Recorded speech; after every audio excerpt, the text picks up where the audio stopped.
Bet the Board presents Stay Green.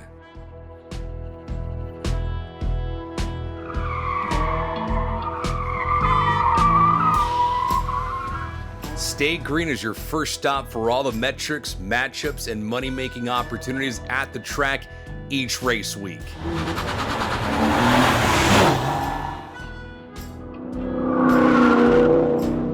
This is Stay Green, the NASCAR betting podcast.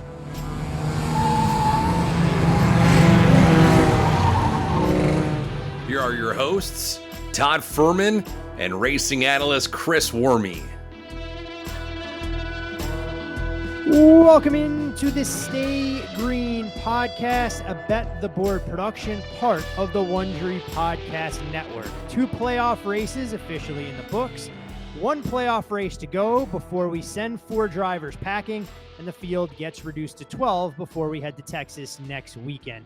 I'm your host, Todd Fuhrman, joined as always by racing analyst and professional sports bettor Chris Wormser. And Wormser, when you look at the way things unfolded last weekend at Kansas, not the best display for you and I when it came to our bankrolls. Not in the race, but I'll tell you what, our championship futures came out smelling like a rose. But definitely difficult when you have, guys that you bet on have issues early. Truex into the wall early, and something that he potentially ran over something on pit road. They think during the warm-up laps when they're just checking their tacks for speed.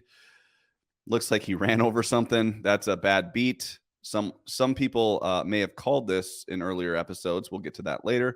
And then to have William Byron spin out and have some issues with the diffuser, that's tough when you're really high on 2 guys, and also when you're fading Denny Hamlin at Kansas, which I've learned my lesson. I was going to say may not be something we want to do going forward, regardless of how the 11 looks in practice and the magic that they work overnight. But as we always do around these parts, we'll divide things up into stages. Stage 1, a race recap, what we learned from Kansas and what's applicable going forward. Stage 2, as we've done through the first 2 races of the playoffs, we'll do a little futures reset and see if Werme has found any value that he thinks is worth jumping upon at this juncture of the campaign. And of course, stage 3, all about the Bristol night race and trying to identify a little pre-week value, whether it be in the outright markets, top 5, top 10, or head-to-head spots. So stage 1, when we look at things that we got right, you mentioned Tyler Reddick offering value in the futures market. That prognostication came to fruition. The 45 goes out there, leads a grand total of 2 laps, but is able to grab the checkered flag. Unlike the week before, where he led a hell of a lot more laps, we had exposure to the 45, and he comes home a bridesmaid. But Tyler Reddick has shown speed consistently throughout the course of the season. If he can eliminate those self-inflicted wounds, suddenly the 45 is extremely formidable going forward. I think that this just kind of speaks to the whole microcosm of the NASCAR season. We very rarely have seen the fastest car win the race. We've just seen the most consistent car put themselves in a position to win late. And, you get a late race restart. You have a difference in tires. You have multiple championship or playoff point scenarios going on where teams are just trying to, hey, if I'm running 17th and if I can stay out and I can finish 12th on old tires, then I'm going to pick up my team 5 more points. And that starts to play a role. And so if you're just in the mix, like we've seen William Byron do a few times this year, I think that Tyler Reddick was able to capitalize. And this is a team that's thrown races away. We've seen him throw away 2 races, I think, earlier in this year. And had a chance to win it at Darlington, but wasn't able to capitalize. But this time he was, and right place, right time. He had a whole old Denny Hamlin as boss, laying back. I know he loves to blame Larson on laying back there, but Denny was laying back so much more than Larson. Yeah, I mean, these guys love to point the fingers at everyone else when they're not able to get to victory lane. Denny Hamlin had a strong ride. Obviously, without that late caution that came via blown tire for Chris Buescher, probably a very different driver that's grabbing the checkered flag there. How about our conversation with Joe Gibbs Racing's Twitter? Yeah, I mean, you called him out pretty quickly there, and I go, apparently, and I had a pile on at that point. I'll give them credit though, because they owned it and go, yep, we're going to be buying lunch in the Monday meeting. There is no doubt about it. So here's what happened: is Joe Gibbs Racing, I think, with like 15 or 20 laps to go, shows a picture of Denny Hamlin with his hands over his head winning at Kansas. And it's like 2 times or back to back or something like that. This was with 15 laps to go. I mean, I don't know if this social media guys ever watched a race before, but once the caution's waved, anything can happen. So I said, this guy just loves to jinx his team. And then sure as shit, the caution's thrown and Todd does not miss a beat within 1 second. Looks like someone's buying lunch on Monday. I was waiting for that caution to come up. And I'll tell you one thing why it was even more entertaining, because we were watching the Xfinity race the day before and we saw John Hunter Nemechek go to like minus 1,700 in the live market. I go, wow, what could possibly go wrong with that heavy a favorite? Now, granted, there's no price to bet against. Sure enough, it's the Cup race the following day where we see the field shuffled up. Unfortunately, not enough for our best bet in Kyle Larson to get to the 11 and pass him, for the rare chance that we have a race-winning bet go our way late that probably was not the right side. But in terms of what else we got right, you know, Bubba Wallace, we thought was going to have a hot rod, and he did up until he blew a tire, was running second, very much in the mix. But when we're talking about Toyotas going into Darlington in the start of the playoffs, you made a bold prediction. That bold prediction was either William Byron or Martin Truex Jr. will not make it through round 1 of the playoffs. And lo and behold, Martin Truex Jr. on the wrong side of the cut line. More on him and what his odds look like, and maybe if there is a little bit of an opportunity to bet the 19 at the best price we've seen to win the championship in quite some time. However, with the sweet comes the sour, and what we got wrong, you mentioned it, fading Denny Hamlin at Kansas, probably not a long-term plus EV type investment.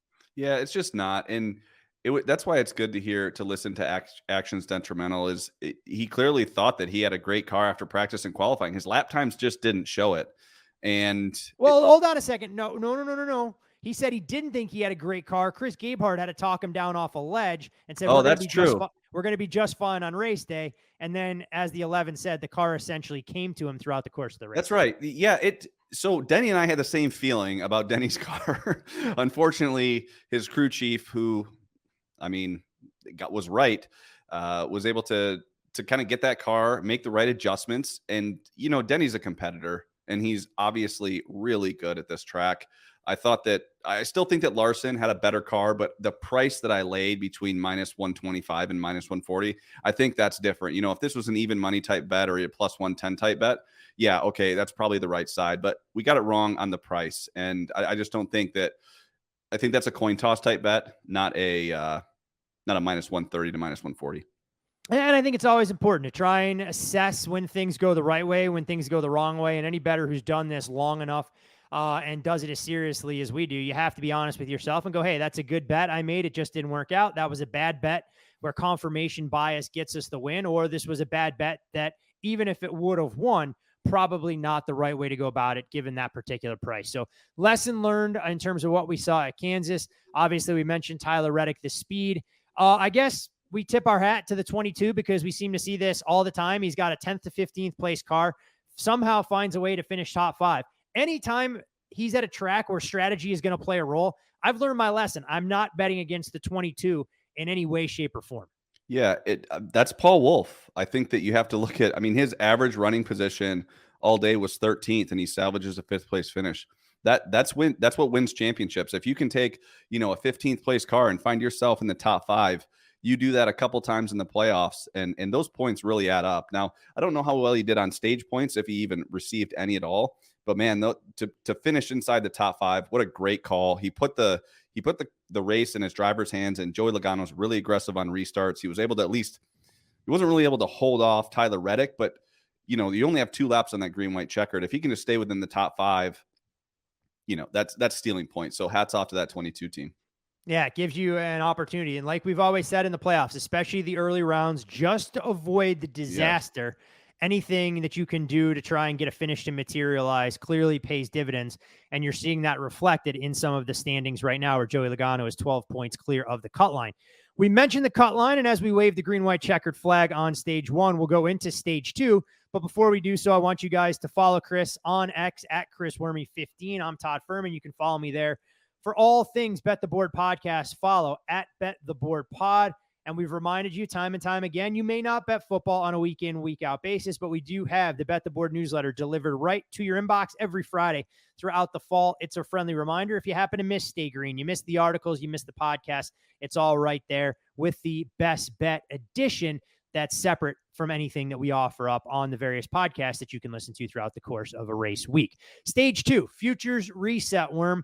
And when we look at the top, Kyle Larson has seen his number 9-2. We know he's on to the round of 12. Don't think that's worth a discussion. Tyler Reddick's price has come down a little bit. You talked about him being a driver where you could identify value. He's now down to 10-1. And when you look ahead to stage 2 or phase 2 of the playoffs, whatever the hell we're calling it, clearly these are tracks where I think the 45 can perform well. He's shown speed at 1.5 miles. The Roval right in his wheelhouse, maybe more so than some of the other drivers. Are you still considering looking to back Tyler Reddick at 10, or is it more, hey, look, wait and see at this juncture?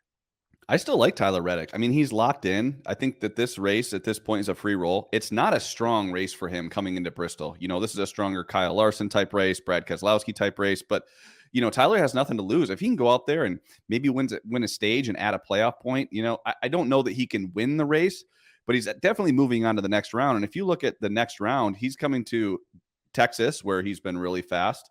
Then he's going to go to Talladega, and then he's going to end it on a road course where we know, even though he hasn't been as strong as we've thought he was going to be, he hasn't exceeded expectations, he's still going to run the top 5. And if you can do that, you're going to put yourself in a late race restart.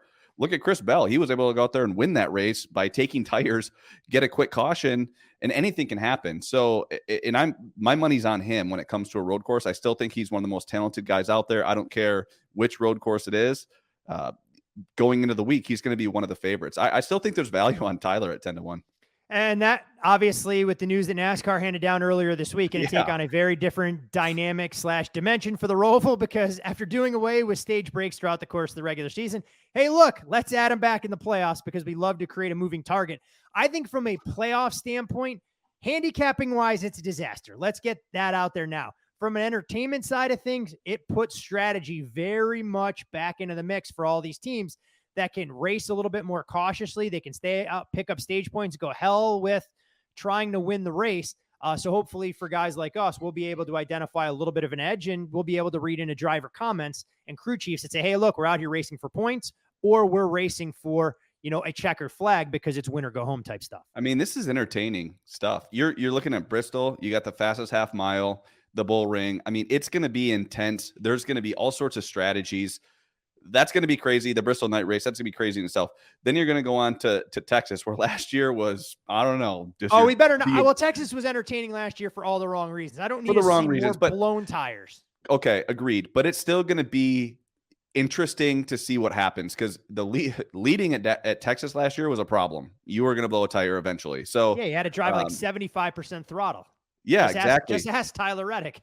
And then you have Talladega, and then you're going to the Charlotte Roval, where NASCAR, after doing away with stage breaks, are like, well, those last couple road courses were kind of boring. To your point, it's tougher to handicap without inside information, for sure. But it certainly is going to add a layer of math, where who's going to stay out and get points, and who's deciding that they're going to try to win the race. It's going to be, the next 4 weeks are going to be intense. And then I'm really looking forward to Las Vegas, Homestead, and Martinsville from a handicapping perspective. But from an entertainment value, you cannot get much better than Bristol for a cut line. And then you go Texas, Dega, Charlotte, Roval. It's going to be exciting. Yeah, it'll create some very unique opportunities, hopefully, that we can capitalize on. When we look elsewhere on the odds board, Denny Hamlin and William Byron well clear the cut line, plus 41 for Byron, plus 49 for Denny. Both drivers at 9-2. I don't need your expert opinion to tell me neither of those prices are going to change drastically after this race, so I'm going to eliminate them from the equation. Brad K, 16-1, 33 points clear of the cut line. Ryan Blaney, 25 points clear at 20-1. Kyle Busch, 24 points clear at 10-1. Any of those guys that are seemingly comfortable going into Bristol this weekend of mild intrigue for you? Or, hey, look, those are numbers that are going to be widely available even after this weekend? I think that Brad K, of all of those, has probably the most value, and here's why. Kansas is a 1.5 mile track where you need horsepower and speed in order to compete. You cannot just horse your car around that track and win the race. And he was able to do that.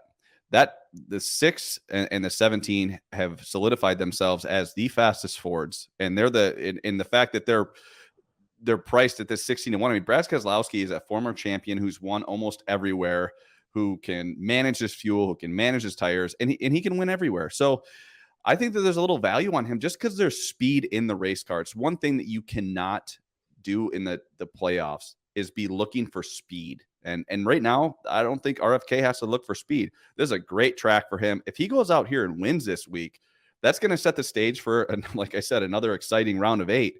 But most importantly, if he gets through the round of 8, he could go out there and win at Vegas, potentially Homestead, and obviously he's going to be good at Martinsville. So Brad K, I'm shocked to see him at a higher price point than his teammates, just because I know that he hasn't won 3 times this year like his teammate, but he's still Brad Keselowski. If he gets hot, he could rattle off maybe 2 wins the rest of the year. I cannot believe I'm saying that. Brad K could win twice coming down the stretch. And, obviously if you're going to win the championship, you probably have to win that final race at Phoenix. I mean, I think the only concern for Brad K versus Chris Buescher is obviously if they go to the Roval and have to win to get into the next round. I'd much rather have the 17 that's than a the good 6 point. on a road course. So Yep, that's agreed. the one track that probably doesn't fit into Brad's wheelhouse the same way it would his teammate. Agreed. 4 other drivers that see themselves at 12 points clear of the cut line, but not more than 20 would be Ross Chastain, the aforementioned Chris Buescher, Christopher Bell, and Joey Logano. When we look at those numbers, Buescher 12-1, Bell 16-1, Logano and Ross Chastain both at 20. Any of those particular drivers that seem to be relatively safe, but a calamitous race this weekend could see their postseason aspirations come crashing down. Yeah. Chastain, I don't like Buescher at 12-1. I feel like he's overvalued at this point. Bell, it's just a matter of when Bell is going to have a round like Truex. It's going to come. I don't see him rattling off wins and being super consistent. It's feast or famine with him, and he just can't be trusted at this point with a future bet or a race winning bet. It's hard enough to take him in matchups and top 5 or top 10s, let alone a championship. So they just haven't been consistent enough. Joey Logano, they're just lacking that speed. Where they came out and said it. They said they can't run any better than 12th to 15th on 1.5-mile tracks. And you know what? Vegas and Homestead loom in that round of 8. That is a big, big problem for the 22 unless they're able to find some strategy and get themselves into the mix. Yeah. So I would say Kevin Harvick, I know that his points, he's more cut line guy, just trying to race his way in, but he's at least shown speed, the last few weeks. So even when he was bad in practice last week at Kansas, he was right there running in the top 5 and competitive. So, if Harvick, if that SHR, if they find any speed in any car, it'll be that Ford. We've been saying this for what, 28, 29 races this season. And if they find any speed, Kevin Harvick is a legitimate threat to win a championship as a walk-off winner. Well, I'll tell you what, no one wants him in that race at Phoenix. Because he'll be like plus 250 to win that race. If Kevin Harvick somehow gets through the next round, let's just say he wins somewhere at Bristol and then he wins at Vegas or Martinsville or anywhere else, he finds himself at Phoenix. There's your favorite at Phoenix. I can already tell you right now, it doesn't matter if he's with Hamlin, Byron, and Larson. You're still Kevin Harvick will be the favorite. I just don't know that SHR can put it together. If he has cars, Kevin Harvick certainly can. I still think 20-1. I like him more than the other guys, the Buescher, Bell, and Logano at this point. Just because he's up there at least competing. He had a chance to win at Darlington. That's important. And he took a really bad car and actually put together a decent run at Kansas. Arguably the most intriguing driver of them all, given current pricing, would be the 19 of Martin Truex Jr. This is the best price we've seen on the 19 since late in the spring when he was struggling to find form. The good part, silver lining, depending on how you want to look at it, if Martin Truex does advance, he suddenly becomes the number 1 overall seed in the round of 12. We'll get to Truex and what his past history looks like at Bristol, why it may temper expectations, but is he even worth consideration as a small nibble here, knowing he's got to make up 7 points, but if he gets through, he goes back to being mentioned in the same breath as the 24 William Byron and the 11 of his team. Yeah, he'll be leading again. So I do. I think that if you are looking to get some Truex exposure, now is the time. I do think he somehow gets through. I don't know how, because I'm looking at the guys he's up against, and they're all better at this track than he is. But you still have to run good races. Now, I think where Truex is going to struggle is he has to qualify well. He needs to get some stage points. If he can get a top 5 in one of these stages, let's just say he picks up, 7 to 8 points in the stages, that would be huge for him, because that means he's at least in the mix, right? And he just hasn't been in the mix at all at this track recently. So although if he does get through, he's going to go back to your points leader going into other tracks that are going to be good for him. So obviously 1.5 mile tracks, he can, Talladega, whatever, that's everyone's, lottery ticket. And he's a great road course racer. So I do think that if he can get beyond this point, he's obviously going to be in the mix. And I do think he gets on. I don't know. Someone's going to make a mistake. Someone's going to have an early exit. We don't have the big one per se, like we do at Talladega and Daytona at a place like Bristol. But man, there can be some carnage. And if there's a wreck at the front of the field, anyone could be involved. And I think that if you're Chris Buescher, Chris Bell, Joey Logano, Kevin Harvick, you're not safe if that happens early in the race, just like what happened to Truex. Exactly what we talked about a couple episodes ago was it would have to be one of those days where he blanks, where he doesn't even get any stage points and finishes dead last. And I'll be damned if he doesn't run over a screw in the opening laps of a race and ends his day. I mean, I know I said it to you off air, half jokingly, that, NASCAR could say that we're going to see more tire wear and fall off at Bristol. We've heard this song and a dance before. Yeah. If I'm Martin Truex Jr., I'm going, you know what? If I don't see any fall off in practice, I'm just staying out for the entire first stage. Like, I'm doing whatever I can to try and win the first stage. I know I don't need fuel to get to the end. Tires aren't going to fall off. I'll do that. I'll pick up my playoff point, my 10 stage points, and then I'll hope for the best that I get a properly timed caution somewhere in the mix. Well, even watching last year's race earlier in the week, they were working it like, hey, you just figure out your fuel and when you need to be on pit road, and you pit that one last time, and tires just didn't matter enough. So I think that there'll be other teams that'll play that as well. So that's why I do think that qualifying is going to be really important for this 19 team. It's not like he's going to rocket to the back. If he, let's just say he has a good qualifying, he's not just going to head straight to the back. If he's struggling, it's really hard to pass here. He can maintain his track position. They can work on that car, get it better. And I think he finds a way somehow to get through, but it's probably at someone else's misfortune. That would be my guess. Sometimes that's what it takes. You need a little bit of luck on your side, and you need to go out there and put together a very good race. Green, white, checkered flag on stage 2. Again, you can follow Chris on Twitter or X at Chris Werme 15. I'm Todd Fuhrman. Follow me there. Most importantly, follow the podcast at Bet the Board Pod. All right, Wormser, on to the race itself for stage 3, the Bristol night race. Saturday night for those folks scoring at home. So if you're an NFL fan, no excuse not to watch the NASCAR race. College football slate ain't that attractive. You can watch Tennessee and Florida on one screen. You can watch the NASCAR race, and then you can watch Dion in prime time against Colorado State.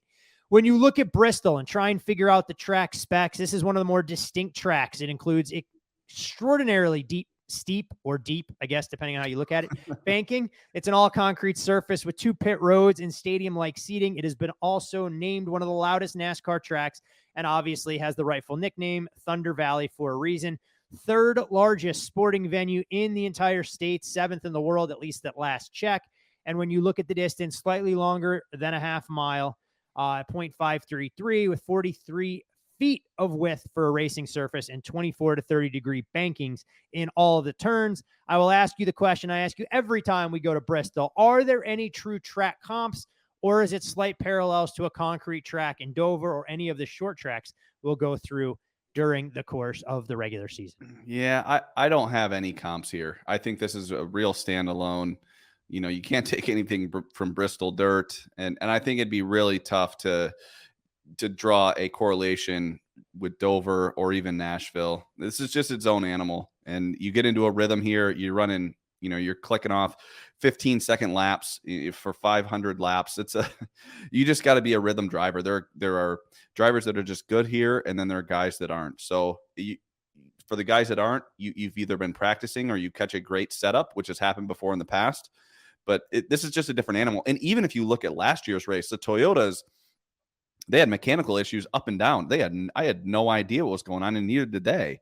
you were looking at, Truex finished last, and Ty Gibbs was second to last. Kyle Busch was third to last. Like, those are 3 Toyotas that didn't even make it to halfway, or barely made it halfway the race. So I think that even last year you have to take with a grain of salt. I do think that track history is the most important thing here. But it's really, you can't draw any parallels to any other specific tracks. Last year, I think it's still a little bit of an asterisk, but I think that driver history is probably where I would lean the most in my pre-week wagers, which there's not very many. Yeah, I was going to say, let's talk a little bit about individual drivers. And when you look at the bucket of favorites, Kyle Larson, slightly shorter odds than the rest of the field, at a price right around 5-1 or 5.5-1, a driver rating of 117 or better in his last 3 trips to Bristol. 8 times he started inside the top 10. He's finished inside the top 10. So to your point, you obviously want to qualify well, put yourself in a good spot, because those cars that start deeper in the field are essentially a half lap behind the leaders, and it's real easy to get strung out. Getting through lap traffic can be extremely difficult. When we look at some of the other drivers in that same breath, Christopher Bell, 8-1. William Byron, 8-1. Denny Hamlin, 8-1. A driver that I wanted to bet pre-week and was hoping his number was a little higher. But at 8.5-1, I'm not getting to Brad K. When you look at that quartet of drivers, we've obviously seen inconsistency from Christopher Bell everywhere we've gone. He did win here on the dirt in the spring, finished 4th here last year after starting 8th on the grid. William Byron had his streak of 3 straight top 10s come to an end at Kansas as far as his current form, but back-to-back third-place finishes here. Interestingly enough, for the 24, that came without good starting track position, so he's been able to work his way through the field a little bit. And Denny Hamlin, you look at how he's finished at Bristol, it hasn't exactly been anything to write home about, but he's run a little bit better. He's shown speed in practice, and he's picked up stage points. And then, of course, there's Brad K., whose team came out and said, look, they've had this race circled on the calendar. Chris Buescher won here last year, and 17 and the 6 for RFK have consistently put faster race cars on the track than what we've grown accustomed to. So when you look at that bucket of favorites as the only drivers priced in the single digits, any of them intrigue you? Any of them kind of stay away territory? I think they're all stay away at this point. Larson's price is not going to go down at all. I mean, this is a very difficult racetrack to go out there and win. Strategy is so important. You cannot have, it'll be really hard if you have one issue, or first of all, if you qualify poorly, your back's up against the wall for sure. If you have one issue on pit road, that's a problem. And I just think you have to be on the right strategy. Like you have got to be on the right strategy. That's the most important thing. If you're not, you can't win this race. So to have someone as short, even though Larson is great at this track, 11-2, a lot has to still go right to win these races. You look at last week, looked like he was dominating the first 2/3 of the race. One bad call, wrong strategy, and he was not able to recover. Now the momentum's there. I do think that he was good last year. I don't think he was a top 2 car. Late in the run, he was passed by Brad K and Chris Bell. So I'm high on Larson, but I'm not that high on Larson. Chris Bell, I mean, shoot, if he's not going to make a mistake, he's bettable at 8-1 because I think he'll qualify well and right up front. But he has this looming mistake that's pending. Whether it's early in the race, he might be able to recover. And if it's under green flag conditions, you're not recovering. You're going to go 3 or 4 laps down, or maybe 2 laps if you're running in the top 5. So I don't like that either. Byron's intriguing, but I like him more in matchups. I just think he's going to have more of a solid finish than go out there and lead laps. That's kind of where I'm at with William Byron at this track. I think he's not quite as comfortable here as he is other places. I think he's kind of working on his Bristol craft for whatever that's worth. And maybe in the future you could find him to win, but right now I think they're just looking to get that momentum back and get another top 10 finish. And Denny, he looked great in practice last year. I kind of thought he was the car to beat, but again, Toyota struggled last year. So I imagine those problems are solved, but I'm not rushing to bet anybody shy of 10-1. And that also includes Brad K. If there was someone that I did like the most, it would be this Brad Keselowski car at 8.5. He's got the momentum. He's qualified well, and he runs really well here. And I think he wants to win. Of course he wants to win, but thanks for that note. Did you factor that into your handicapping model this week? Who wants to win? Yeah. I'm going to attribute points in terms of how I filled out my stance want to win. I just think that this team, they've led laps and they've shown speed at Kansas. That was a big sign to me that they're ready to go out there and compete for this championship. And I think if he gets the lead, you're going to have to wrestle it from him. I don't think he's going to pit and take tires unless he absolutely needs to. As long as he's good on fuel, he's going to stay out and say, go try to beat me, because his car was great last year. And the team is just in a way better spot than it was last year. His teammates won 3 times. I think Brad K could get it done this week. I don't love the price, but I like it the most of those 4. Yeah, I mean, when you look at Brad, he's led laps here at Bristol in 6 of the last 7 trips. That includes 109 laps that he led here last year before he had some issues. So there's no doubt this is a place where the 6 has had some success, and you can understand why his number came out a little bit shorter than I think a lot of us anticipated. When we start to move a little further down the odds board, a driver that's not in the driver championship but is racing for owner points, who's currently sits 8th, is Chase Elliott. I mean, his 47 laps led at Kansas was actually a season best. 3 straight finishes inside the top 8, 4 in the last 5 races. When you talk about trying to figure it out and show some consistency, 12 times this year, he's finished inside the top 10. And when we look at how he's performed at Bristol, 7th or better in 3 of the last 4 starts here, hasn't produced a driver rating below 96 over his last 6 trips. And I made the case to you, Worm, that I think if the 9 car was in the playoffs and had a chance to advance, we wouldn't get a number like 10-1. So for me, that seems to be a little bit of value. And he's actually a guy that I'm exploring kicking the tires on, pun intended, to try and maybe bet in some head-to-head matchups against playoff drivers before they even unload come Friday afternoon. Friday. I don't hate this price at all. I think that you kind of hit the nail on the head that if he was in the playoffs, we'd be seeing a shorter price, probably in that 6 to 7-1 range. He's showing speed. I think that it was really important that last week he was able to lead laps at Kansas, make some passes. Don't really like his behavior towards the end of the race, but that's another story. But because of that, I do think that there's kind of this chippy aggressiveness to Chase that we haven't seen in the past. And listen, you're going to have to be aggressive here if you're going to win this race. The bump and run is a real deal, and you're going to have to do it. And I think that the headspace where he's at after what we saw last week at Kansas, he's a guy that can do it. I don't hate this price at all. I haven't moved on it myself. I'd rather watch some practice and qualifying just because I can't see him, going off shorter than like 8-1. So I'd rather see him have a really fast car. And by the way, I like betting, talented drivers that missed the playoffs because they missed a bunch of races because they broke their leg. Because, did you build that in? Do you build that? I built that in my model. Well? I built that in my model. That happens all the time, right? My model is in crayon, and I wrote it left-handed. I mean, that's just on a cocktail napkin that you picked up on a Friday night at 2 a.m. before you were settled down and married in Old Town. Yeah, exactly. So I like Chase. I think that this 10-1 price isn't terrible.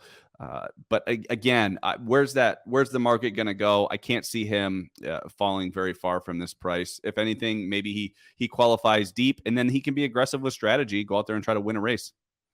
When you look at the next bucket of drivers, all these guys are 12-1. So, I mean, we don't have to touch on all of them. If there's one you think is more newsworthy than others, Kevin Harvick, Tyler Reddick, Christopher Buescher, Kyle Busch, before we get into a driver that I do want to spend a little time on, in Martin Truex Jr. But, I mean, when you look at these 12-1 prices, the one that sticks out to me like a sore thumb, quite frankly, is the 45 of Tyler Reddick. I mean, he's got just one finish better than 10th in his 5 Cup starts here. He's yet to lead a lap in any of those appearances, and he's only picked up stage points 2 times out of a possible 10.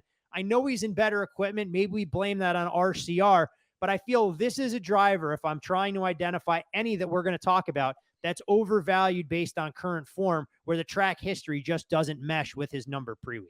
Yeah, I totally agree. And he looked bad in practice last year, like uncomfortable. Now, I don't think that was necessarily the 8 car specifically that Kyle Busch is going to be driving. I think that he just, although he's been good here in Xfinity, that has not transferred over to the Cup Series. I think that that's a little bit of an overvalued price for sure on Reddick, for someone that doesn't necessarily qualify that well here, and then on the flip side, I think that Kyle Busch at 12-1 does present itself with value. I think this is probably my favorite outright. Shocking. Stop me if you've heard this before. I know. Yeah. Full disclosure, I have massive Kyle Busch futures, but I do think that this is a track where if he thinks he can win, it has to be here.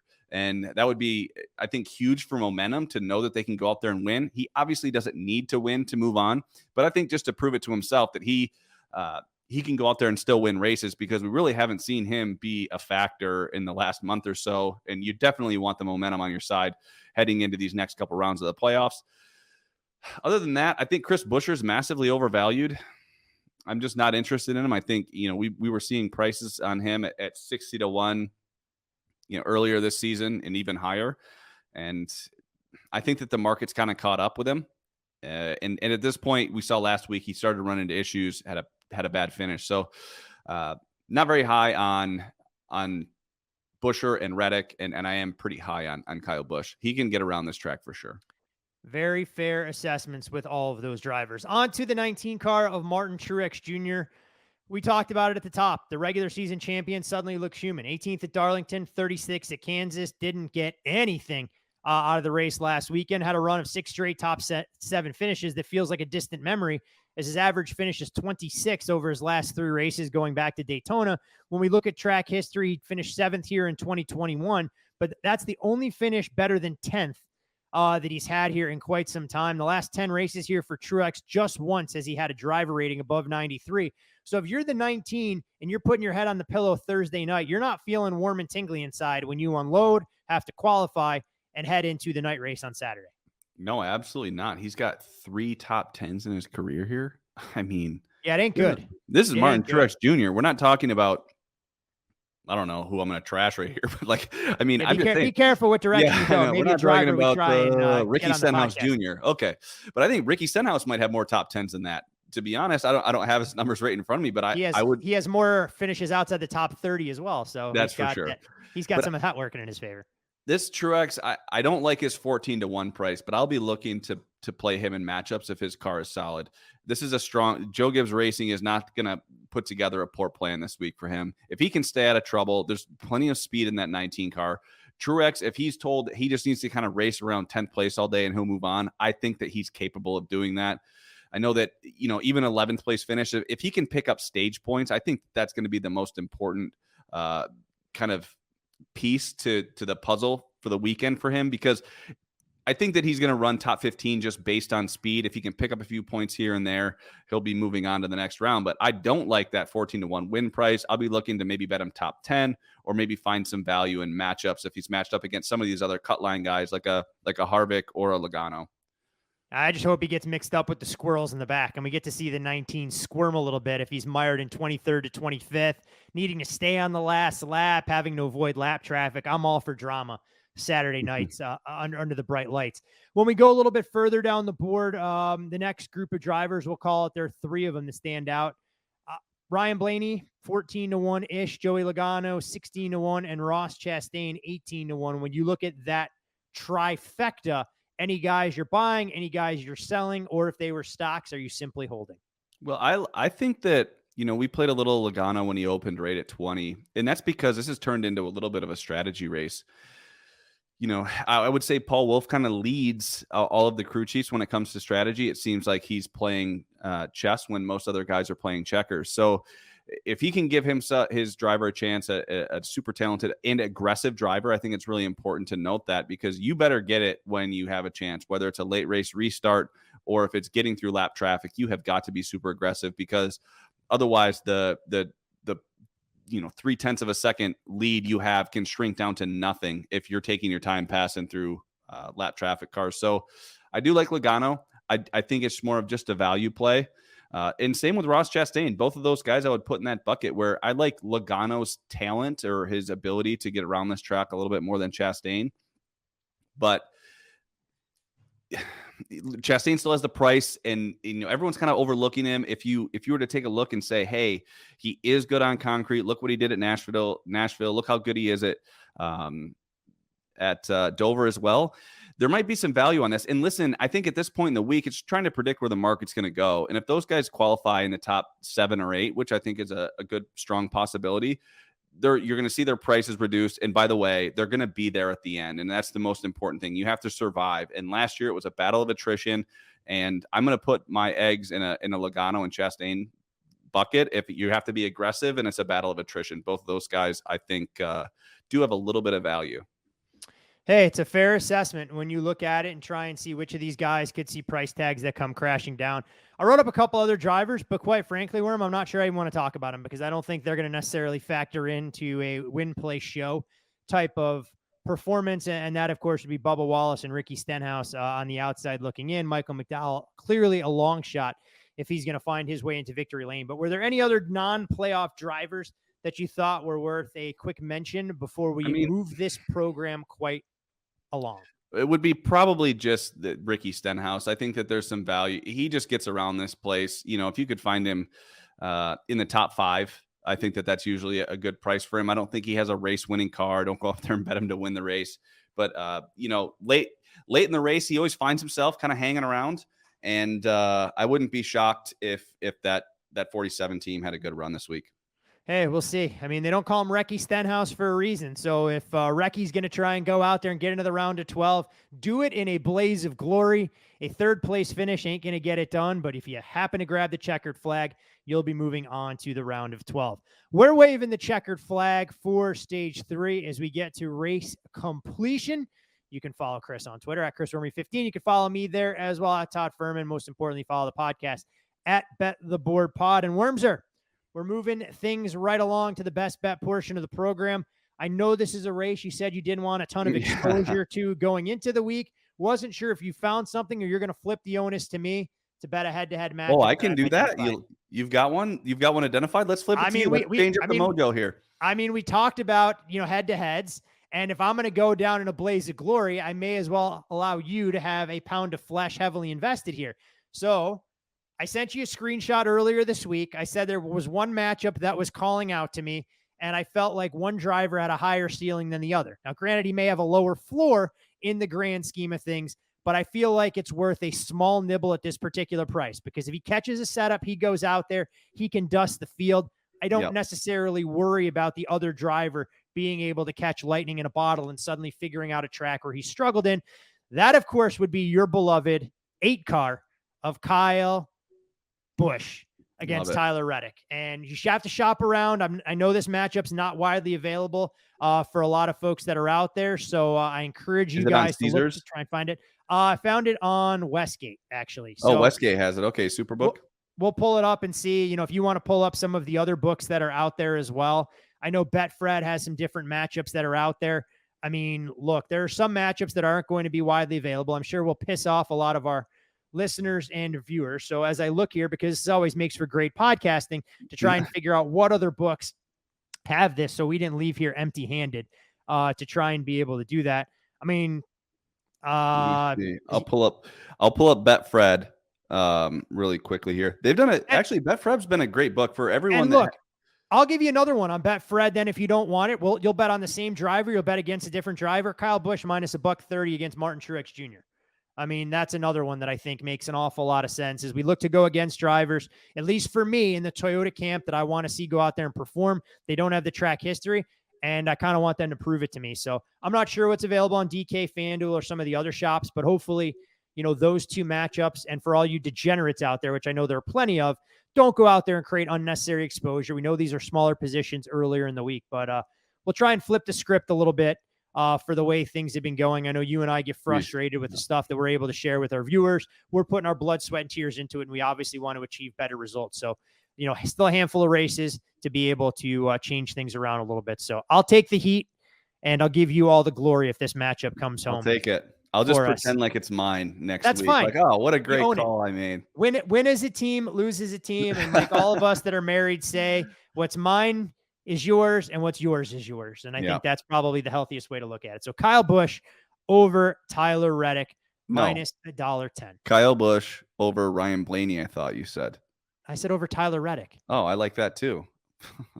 Well, you can bet him against Ryan Blaney too. That's another one that I believe is on Superbook. I thought you were talking about the Busch Blaney that you had sent earlier in the week. All right. Well, you want to go with that one instead? Hey, listen. Take Kyle Busch. Take Kyle Busch over Blaney at minus 110. We like that. Hey, we're just trying to give you guys options here. Well, I mean, Kyle Busch better not finish 30th if we're suggesting to bet Kyle Busch fading Ryan Blaney, fading Martin Truex Jr., and fading Tyler Reddick. So I think he's going to be better than all of them. Maybe there we go then. Nibble, sprinkle it around, diversify your portfolio here. But don't overextend. A half position max, however you want to try and divvy it up with some of those potential outcomes there. For me though, the one I prefer the most would be the price over Tyler Reddick. I'll put over Martin Truex Jr. second, and then Ryan Blaney third. But I wouldn't say the margin of separation between that particular trio is massive. I'd agree. So that's what we're doing. That's how we're going to try and make y'all a little bit of money this weekend at the track. Anything else you'd like to share? I mean, do you have big plans for Sunday? No, you can get the race out of the way on Saturday night. You going for a hike? You going for brunch? What are you doing? No, today is actually Papa Joe's 39th birthday. So we're celebrating by watching football in his theater room on Sunday. That's the plan.